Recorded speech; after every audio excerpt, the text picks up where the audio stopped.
Welcome to Pinoy Cafe. Inihahandog po namin ang totoong kwentong Pinoy. Sa aming magkakapatid, ako palagi ang utusan. Runner ika nga. Ang masaklap dito ay wala akong magawa dahil ako ang bunso. Kapag nag-utos ang mga magulang ko sa aking mga nakakatandang kapatid na mga babae o kila ate, ipapasa nila ang utos na ito sa akin. Ang buhay namin ay saktuhan dahil ang kita ng aking mga magulang ay arawan. Gayunpaman, ni minsan hindi kami nakaranas ng gutom kahit na madalas ang ulam namin ay tuyo, sardinas, itlog, mga instant noodles o iba pang murang pwedeng ulamin. Wala akong reklamo dito. Sa katunayan, ipinagpapasalamat ko pa ito dahil meron akong kakilala o kalaro na asin o toyo ang kanilang inuulam, kaya naman ikinukonsidera ko ang pamilya namin na isa pa ring maswerte. Bukod dito, kaming tatlong magkakapatid ay nakakapag-aral at napaparaanan ng aming mga magulang ang mga pangangailangan namin sa eskwelahan. Pwera lamang ang mga luho o mga material na bagay na minsan nais naming magkaroon ngunit hindi kakayanin. Dahil dito, natuto kong maging kontento sa bagay na kayang ibigay para sa amin at kung anong meron kami. Nasaksihan ko din ang hirap ng aking mga magulang upang makapag-uwi lamang ng kita sa araw na iyon. Isa din ako sa anak na nakakarinig sa aming mga magulang na hindi sila umiipot ng pera, na hindi sila namumunga ng pera gaya ng puno. Sa dalas banggitin ito ng aking ina, hindi ko minsan maiuwasang marindi, lalo na kapag nakakakita sila ng may tirang pagkain sa aming plato. Nasa oras na magsimula ito, may karugtong na ito na wala silang may iwanang maipapamanang salapi kundi ang kanilang pamumuhunan sa aming edukasyon. At walang araw na lilipas ang kanilang pagpapaalala na sikaping kumuha ng mataas na marka upang kami ay mayroong tsansang makakuha ng scholarship sa kolehiyo. Sa pamamagitan kasi nito, meron kaming pagkakataon na makatapos ng kolehiyo sapagkat ang kanilang kita ay hindi sapat para ipambayad sa matrikula. Kaya naman sa aming magkakapatid, ang aming panganay na babae na si Ate Annalyn na palaging pinupuri dahil sa taas ng kanyang mga markang nakukuha at palaging nasasabitan ng medalya sa tuwing siya ay nagtatapos.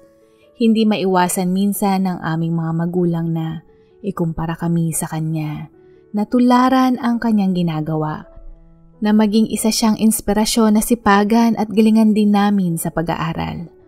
Ang pangalawa ko namang kapatid na si Ate Alicia, bagamat hindi kasing taas ang grado ng aming panganay na kapatid, mataas din ang kanyang nakukuha. Samantalang ako, nung nagbuhos ata ang Diyos ng katalinuhan, marahil ako ay nakapayong dahil kahit anong aral ko, kahit anong pagbabasa, tila ba walang pumapasok sa utak ko. Pinakamataas ko ng grado ay ang 80 sa asignaturang Sibika at Kultura.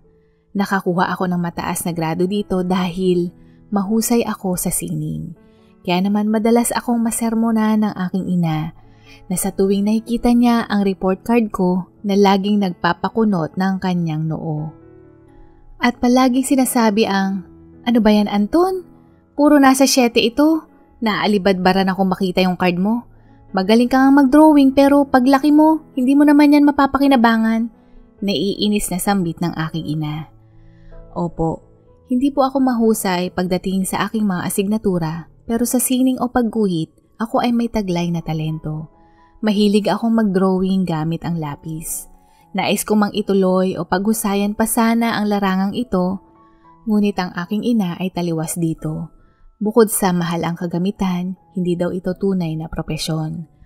At ito ang pagsisimula na ibato lahat ng utos mula sa aking mga magulang na pinapasa nila ate sa akin. Sa aking mga takdang aralin, kahit na tinuturuan ako ni Ate Annalyn, lalo na kapag meron akong nalalapit na pagsusulit, na maraming beses na paulit-ulit na ipinapaliwanag hanggang sa maintindihan ko o sa tingin ko, naiintindihan ko dahil kapag nakikita ko na ang kanyang itsura na may pagkairita, kapag ilang beses na siyang nagpaulit-ulit at nagbibigay ng halimbawa, Hindi ko mapigilang magpanggap na naiintindihan ko sapagkat sa oras na naubos ang kanyang pasensya, nakakatanggap ako ng batok mula sa kanya. Maliit pa lang ako, alam ko nang hindi ko magagawang makipagsabayan sa mga kapatid ko at batid kong malabo na makapag-aral ako sa kolehiyo nang walang katuwang na scholarship. Nung nagsimula akong magsekundarya, desidido na akong tapusin ito at ako ay maghahanap ng trabaho. Ang matrikula sa kolehiyo ay hindi biro at kung hindi ako makapasa, na malaki ang posibilidad na ako ay umulit na mas lalo lamang makakapag-aksaya ng salapi. Dahil ako ang madalas gumagawa sa gawaing bahay at pamilyar sa kusina, nung iminungkahi ng isa kong maestra sa sekundarya ang mga kursong pwedeng pag-aralan sa TESDA, nang hindi gugugol ng 4 na taon, ito ang napili kong institusyon para mag-aral ng culinary hinggil sa paggawa ng pastry, tinapay at pagdisenyo ng cake. Ang ideyang ito ay narinig ko sa isa kong kaklase na ang kanyang nakakatandang kapatid na lalaki ay nagtatrabaho bilang isang tagaluto sa cruise. Ang pagdedesenyo ng tinapay o ng cake ay nagagamit ko ang aking husay sa sining. Marahil, nais kong mapatunayan sa aking ina na meron namang silbi o hindi sayang ang talento ko dito. Ito ang plano ko na gagawin sa oras na ako ay makatapos ng sekundarya. Ibinahagi ko ang planong ito sa aking mga magulang nung ako ay 4th year high school. Bagay na hindi nila tinutulan dahil ang mahalaga, ang plano kong ito ay makakapagbigay sa akin ng maayos-ayos na sahod upang ako ay makatayo sa aking sarili. Anak, mukhang matagal mo nang alam ang gagawin mo sa buhay mo at hindi ko tututulan ang nais mo. Wika ng aking ama na nakapagpadagdag sa aking kumpiyansa. Sa paglipas ng panahon, ang ate Annalyn ko ay nakatapos ng kolehiyo at sinubukan din ang kanyang kapalaran sa ibang bansa. Ang kanyang pangingibang bansa ay napakalaking tulong para sa aming mga magulang dahil siya na ang nagbibigay ng baon para sa aming dalawa ni Ate Alicia. Dito rin kami nakaranas ng kaunting kaluwagan.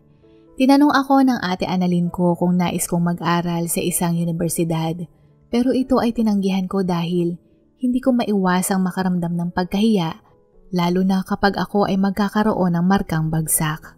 At upang hindi sila mabigo, kaya hindi ko binago ang plano ko. Kasabayan nito, dito ko napansin si Ate Alicia na naging mahilig sa mga magagandang bagay. Gaya na lang ang paghingi niya ng magandang cellphone, sapatos, damit o gamit sa aming kapatid na nasa ibang bansa.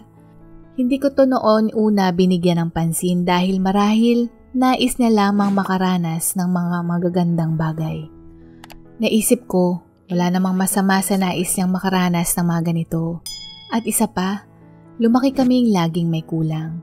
Lalo na si Ate Alicia na madalas na ginagamit niya ang mga pinaglumaan ng aming kapatid dahil pareho silang babae, pareho ng gamit at madalas hindi siya nabibilhan ng bagong kagamitan. Kaya naman ang kanyang luhong ito ay pinagbigyan ng aming ate. Lumipas ang panahon, ako ay nakatapos ng kursong kinuha ko sa TESDA. Inaasahan ko na madali lamang makakakuha ng trabaho, ngunit sa dami ng aplikante na tulad ko na nakatapos dito, hindi ako kaagad nakapasok. At upang hindi mabungangaan ng aking ina, kumilos ako at naganap ng ibang trabaho habang ako ay nag-iintay. Nagbaka sakali din ako sa mga panaderya, malaki o maliit man, hanggang sa nakapasok ako sa maliit na panaderya na isang sakay lamang ng jeep ang layo mula sa aming bahay. Hindi man malaki ang sahod, pero para sa akin ay sapat na ito dahil kahit papaano ako ay kumikita ng salapi. Nauna akong nakatapos at nakapagtrabaho kaysa kay Ate Alicia. At dahil dalawa na sa aming magkapatid ang nagtatrabaho, dito na nagsabi ang aming mga magulang na mag-iipon naman sila para sa kanilang sarili. O mga anak, dahil si Alicia na lang ang nag-aaral, baka maaaring kayong magkapatid na ang magtulungan para siya ay makatapos. Oras na para asikasuhin naman namin ang aming mga sarili dahil Mabibilang mo na lang din ang panahon na kami ay magtatrabaho. Naisa na namin ng mama nyo na mag-ipon para sa aming dalawa. Nang sa ganon hindi lahat iaasa namin sa inyo. Wika ng aking ama. Sa pagdaan ng panahon, maayos naman ang takbo ng aming buhay. Nasa 1 taon na lang din ang kailangang gugulin ni Ate Alicia at siya ay makakatapos na din ng kolehiyo. Hanggang isang araw, may napansin akong kakaiba sa aking kapatid. Hindi ko sinasadyang marinig ang kanyang sinabi sa kausap niya sa kabilang linya. Oo, nakapunta na ang family ko sa Tagaytay. Oh yeah, we had a vacation there last summer. Nakangisi niyang sambit. Hindi ko mapigilang mapangiwi dahil wala pa ni isa sa miyembro ng aming pamilya ang nakakarating sa Tagaytay. At kung nakapasyal man kami sa ibang lugar, iyon ay ang lugar ng Pasay kung saan naroon ang paliparan nung inihatid namin ang isa kong ate. Madalas din siyang magsalita ng wikang Ingles sa mga taong kausap niya sa kanyang cellphone. Paminsan-minsan hindi ko maiwasang siya ay asarin dahil natatawa ako sa kanyang pagpapanggap. Madalas niya akong iniirapan at kung minsan ay hinahampas, lalo na kapag ito ay napipikon. Kaya pala lahat ng mga gamit mo gusto mo branded para hindi ka mapaghalataan pang-iinis ko. Paki mo ba? Kung wala kang matinong sasabihin, itiko mo yung bibig mo. Naiirita niyang tugon at tatawa lamang ako ng malakas para mas lalo pa siyang asarin. Noong araw ng kanyang graduation, dito ko nakita ang kanyang mga kaibigan. Lahat sila ay mukhang may kaya at lahat sila ay mayroong mga sariling sasakyan. Kaya pala nais niyang umarkila ng sasakyan noong araw na iyon para hindi makita na siya ay nagbabalat kayo. Kasabayan nito naisip ko rin, marahil nakaranas siya ng pang-aapi dahil kami ay hindi kasing yaman ng mga naging kaklase niya. Marahil ito ang kanyang paraan para magkaroon ng kaibigan at mapabilang sa grupong iyon. Anuman ang kanyang dahilan, hindi ko alam ang tunay na katotohanan kung bakit siya naging ganon. Marahil nung lumalaki kami, palaging may kulang at nung may pagkakataong matikman na naibigay ang kanyang luho kahit papaano, dito na siya sumaya. Hindi man kami buo nung araw na iyon pero naidaos namin ito ng masaya. Hindi ko malilimutan ang ngiti ng aking mga magulang nung araw na iyon. Bakas na bakas ang pagka-proud nila sa aking kapatid na masaksihan nila ang 2 anak na babae na nakatapos ng pag-aaral. Dito ko din napagtanto na marahil ang mangarap ng mas magandang buhay ay hindi masama. Ang maghangad ng mga bagay na hindi namin naranasan noon gaya ng ginagawa ni Ate Alicia. Hindi man ako nakaranas ng pang-aapi o hindi patas na trato dahil lamang sa estado ko sa buhay, pero ang mangarap na magkaroon ng magandang bahay o ang sariling tahanan ay nagbibigay ngiti sa aking labi. At ang maipasyal ang aking mga magulang sa ibang lugar bilang sukli sa kanilang pag-aalaga. Kaya naman, nagdesisyon akong lumipat ng trabaho. Hindi kasi ito maaabot kung mananatili ako sa maliit na panaderyang iyon, lalo na kung nais kong kumuha ng sariling tahanan para sa akin at sa aking mga magulang. Nagdesisyon akong tumigil sa trabaho sa panaderya matapos ang ilang mga taon kong namamasukan doon at subukin ang aking swerte sa isang mas malaking restaurant o hotel o ang pangarap kong makasampa ng barko. Ang akala ko, ang pagtatrabaho sa isang panaderya ay sapat na para maging job experience. Ika nga na hinahanap ng mga employer. Pero hindi ko inaasahan na kahit lumipas na ang ilang buwan ng paghahanap ko ng trabaho, hindi pa rin ako siniswerte na matanggap. Sa unang 2 buwan kong paghahanap, hindi naman ako binubungangaan ng aking ina dahil ang ginagamit kong pamasahe ay ang naipon ko. Pero nung oras na naubos na ito, dito na ako sinabihan na kahit anong trabaho na lang sana at huwag na akong maging mapili. Ngunit, determinado akong makapasok sa nais kong pasukan dahil kung babalik ako sa dati kong pinapasukan noon, pakiramdam ko wala akong mararating. Tunay ngang nakakapanglumo dahil napakahirap maghanap ng trabaho. Hanggang sa halos umabot na ito ng 1 taon, hindi pa din ako pinapalad. Kaya naman humingi na ako ng tulong sa aking kapatid na nasa ibang bansa. Dahil nawalan na ako ng pag-asa na matatanggap ako sa sarili nating bansa. Marahil, hindi dito ang swerte ko. Marahil, mahanap ko ito sa ibang bansa. Doon ko lamang di naunawaan na kung bakit marami sa ating mga kababayan ang umaalis. Karamihan sa mga ito ay napipilitan dahil sa hirap ng buhay. Kaya naman, nagsimula na akong magproseso ng mga dokumento at mga kailangan ko para sa pag-a-apply bilang OFW. Nagpakuha ako ng litrato para sa application at habang nagiintay ako sa labas ng mall upang kunin ang litrato, may isang lalaki akong natanaw patungo sa parking lot. Marahil sa kanyang sasakyan nang bigla itong nahimatay. Nagkataong napatingin ako sa kanya dahil nagustuhan ko ang kulay ng kanyang suot na sapatos. At naisip ko, makakabili din ako ng ganun. At doon ko siya nakita na siya ay napahiga. Hindi ako nagdalawang isip na lapitan ang lalaki at sumigaw ng tulong. Paglapit ko, kinapa ko kaagad kung may pulso habang ilang beses na sumisigaw ng tulong upang merong tumawag ng ambulansya. Sa pagsigaw kong iyon, maraming tao din ang tumulong at nakatawag sa kinauukulan. Kasama din akong isinakay sa ambulansya upang hingin daw ang aking pahayag sa nangyari. Matapos kong ibigay ang aking pangalan at ang aking salaysay sa aking nasaksihan, tsaka na ako umalis. Sa ilang buwan na akong matamlay at nanlulumo dahil puro ako bigo nung mga nakaraan, ang pangyayaring iyon ay nagbigay kahit papaano ng kaunting gaan sa aking puso dahil nakatulong ako sa aking kapwa. At ipinalangin na sana nasa mabuting kalagayan ang lalaking iyon.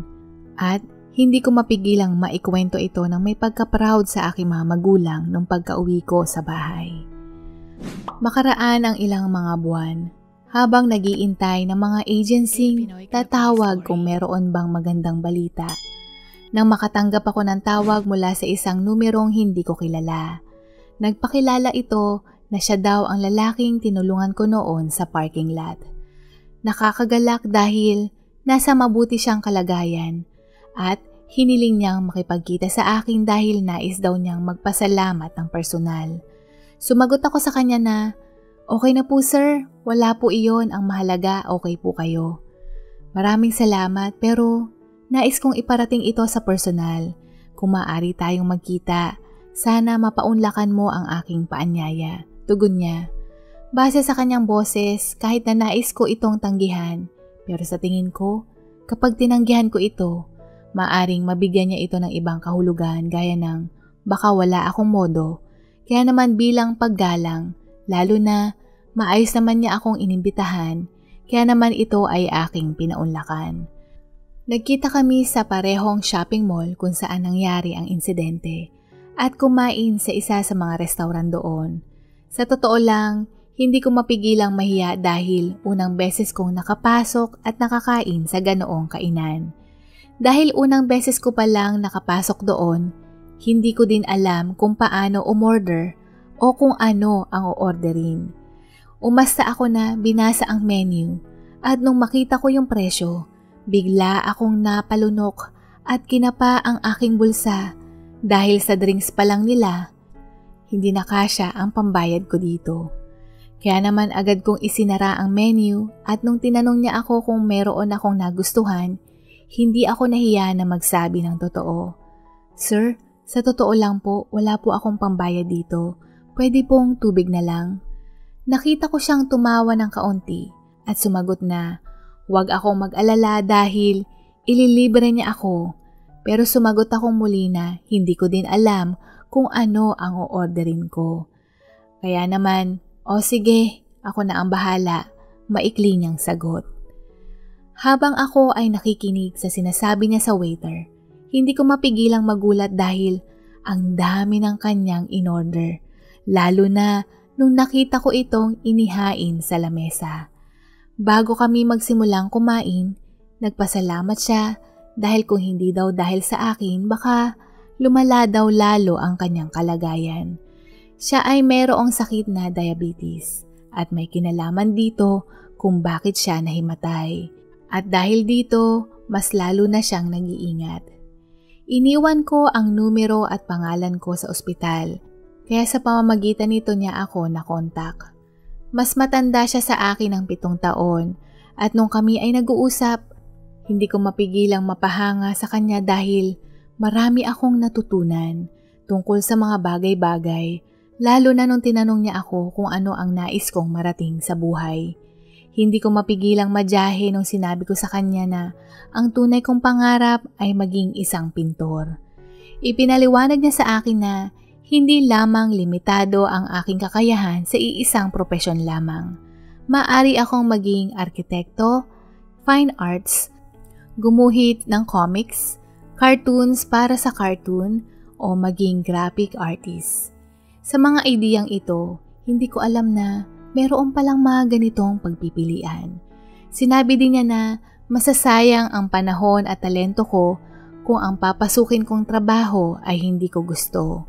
Mas maigi daw na mahalin ko ang aking gagawin upang mas lalo akong ganahan at paghusayan pa ito lalo. Nung marinig ko iyon, lahat ng mga sinabi niya ay may katuturan at hindi ko inaakala na ang pagkikitang iyon ay pagsisimula din ng aming pagkakaibigan ni Kuya Mark. Lalo na hindi ko inaakala na ang isang simpleng tulong na iyon ay magbubukas sa akin ng bagong pintuan. Isa si Kuya Mark na mayroong advertising company at isa din lamang ito sa kanilang mga negosyo ng kanyang pamilya. Sa pamamagitan ng tulong niya, pinagawa niya ako ng sarili kong portfolio upang tingnan ang aking mga ginuhit.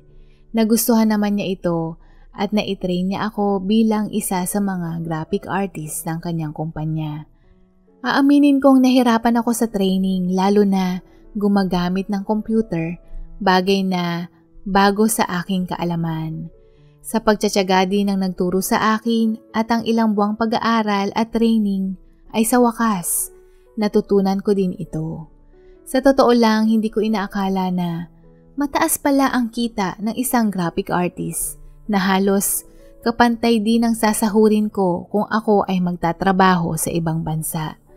Kaya naman ang pagkakataong ito ay hindi ko sinayang lalo na bihirang-bihira akong lapitan ng swerte.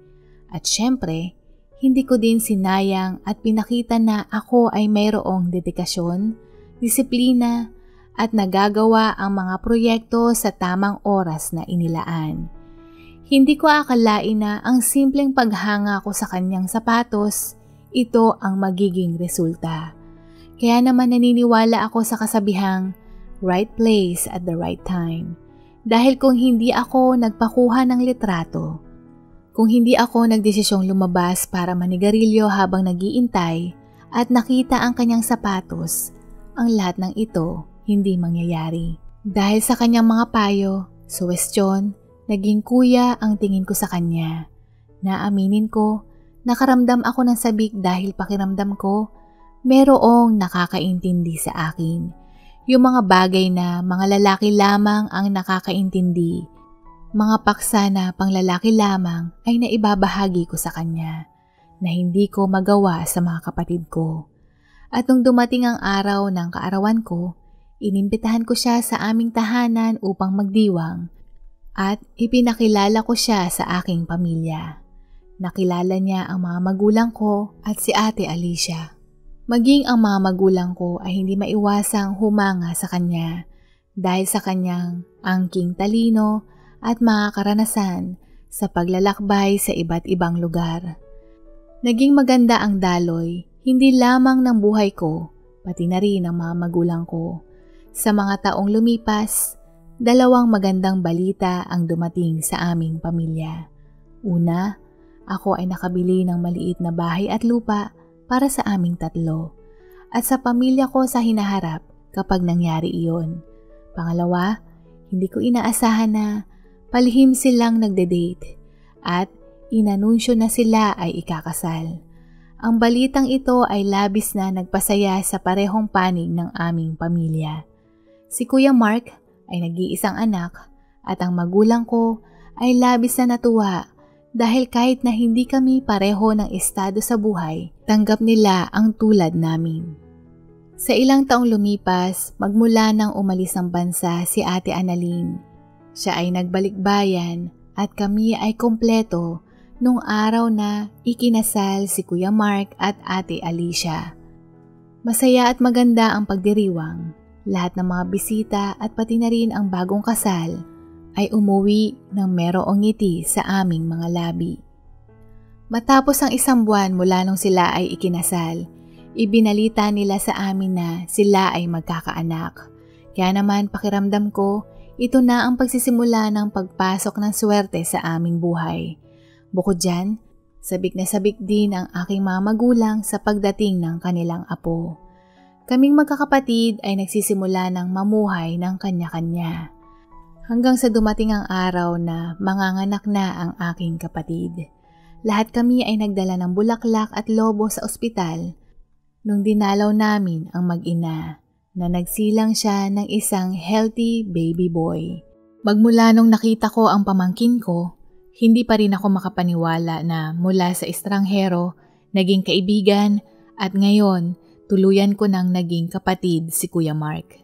Hindi lang iyan, kung noon nagpapanggap si Ate Alicia na kami ay may kaya, hindi na niya kailangang magpanggap pa dahil nakapangasawa siya ng isang mayaman, na ang mga bagay na hindi niya nakamit noon ay kayang-kaya na niya itong makuha. Sa paglipas ng panahon, ang ugali ni Ate Alicia ay napansin ko ding nagbago. Hindi man ako sang-ayon sa kanyang mga pananalita, lalo na sa kanyang mga katulong sa bahay o maging ang yaya ng kanyang anak. Pero minsan, hindi ko mapigilang mairita. Hindi naman po sa sinisiraan ko ang aking kapatid, pero nakakainis lamang makarinig na pangiinsulto o ang pabalang na utos sa kapwa. Ang aura niyang may pagkamataas o may pagkamayabang. Sa isip-isip ko, siguro malaki talaga ang salik o epekto ng salapi sa isang tao. O marahil nung kami ay lumalaki, itinatago lamang ni Ate Alicia ang kanyang pagkahiya sa aming pamilya, na ngayon lamang lumabas ang kanyang ugaling ganito. Hindi man ako sang-ayon sa ugali niyang iyon, pero nung minsan ko siyang nasita hingil sa pagbigay niya ng utos sa kanyang kasambahay, sinupalpal niya lamang ako ng sagot na, "Bakit? Pera mo ba ang ginamit kong pambayad sa kanya?" Hindi ako makasagot, kaya magmula noon, hinayaan ko na lang siya at hindi na nang himasok sa kanyang buhay. Sa pagpapatuloy ng aking buhay na akala ko ay magiging tahimik, pero ang kapalaran ay merong ibang plano. Nakatanggap ako ng text message mula kay mama na dumaan ako sa butika upang bumili ng kanilang gamot nila papa. Kaya naman naisipan kong magpunta sa butika sa loob ng isang shopping mall at bumili na din ng iba pa naming kailangan sa supermarket. Sa aking paglalakad, akala ko, ako ay namamalikmata lamang pero nakita ko si Ate Alicia na may ka-holding hands na lalaki. Papunta na sana ako sa kanilang direksyon dahil akala ko si Kuya Mark ang kasama niya.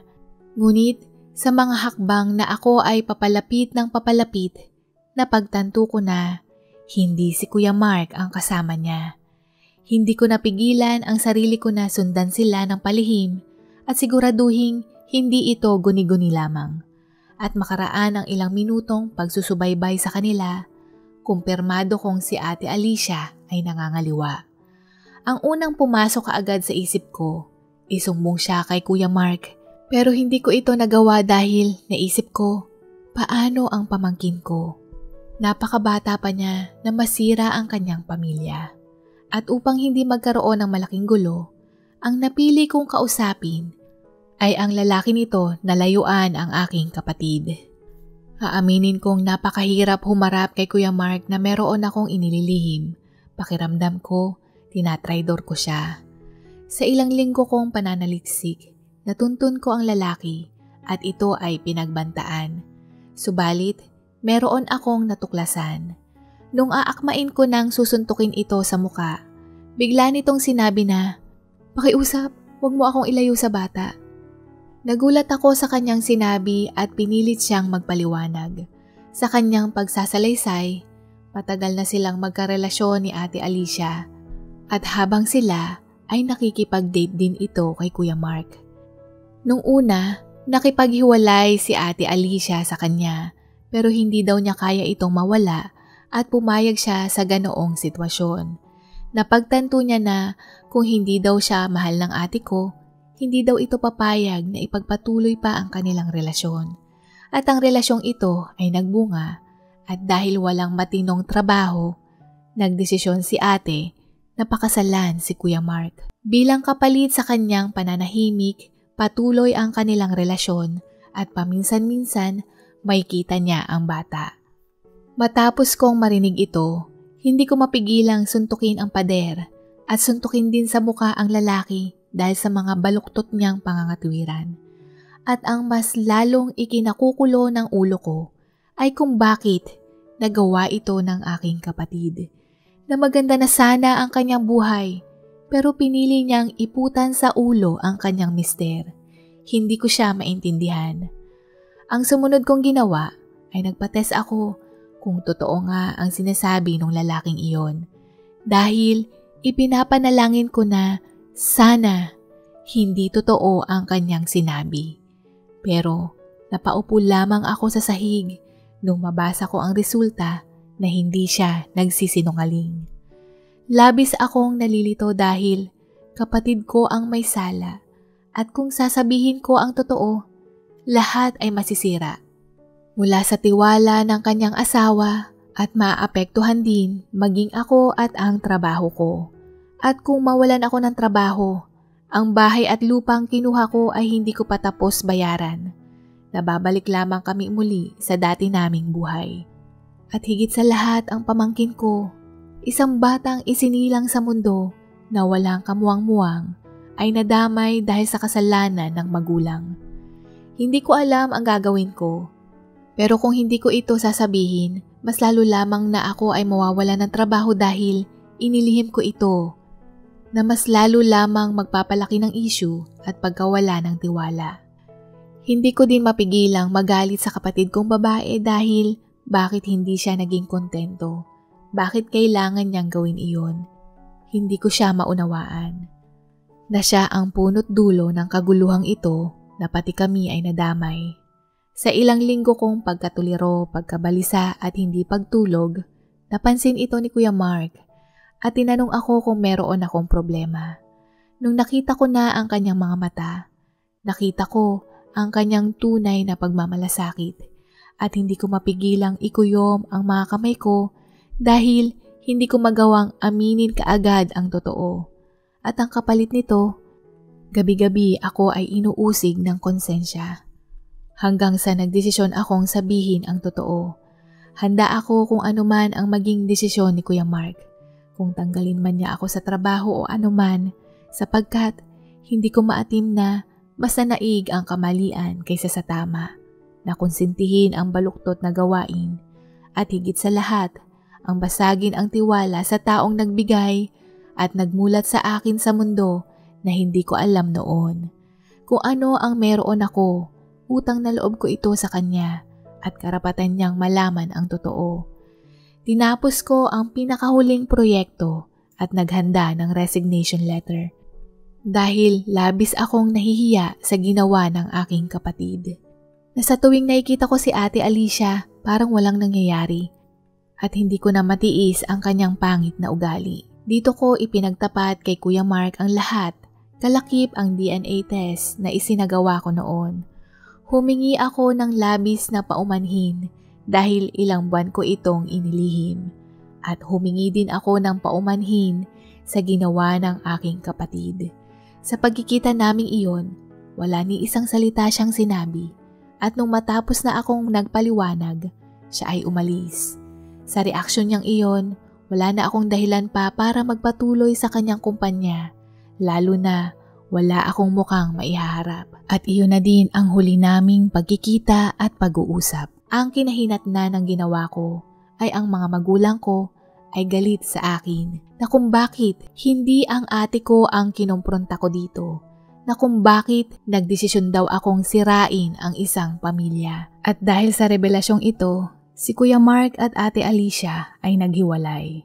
Hindi ako makapaniwala sa mga magulang ko na handa nilang konsintihin ang maling gawain ng aking kapatid. Sa ginawa kong ito, ako pa ang nawalan.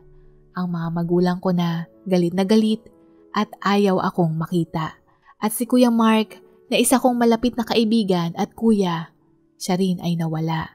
Sa pagpili na sa tingin ko ay tama, pero bakit ganon? Ako ang naging kontrabida sa aking pamilya. Sa ngayon, naninirahan akong mag-isa at labis na nalulungkot dahil sa nangyari. Kaya naman hindi ko maiwasang mapatanong na, tama po ba ang ginawa ko? Tama po ba na nangialam ako? Kayo po, ano po sa tingin nyo? Dito na po nagwawakas ang kwento. Maraming salamat po. Maaari niyo po ring bisitahin ang pangalawa po naming channel na Pinoy Cafe Shorts. Muli, huwag niyo pong kalimutang i-click ang like and subscribe.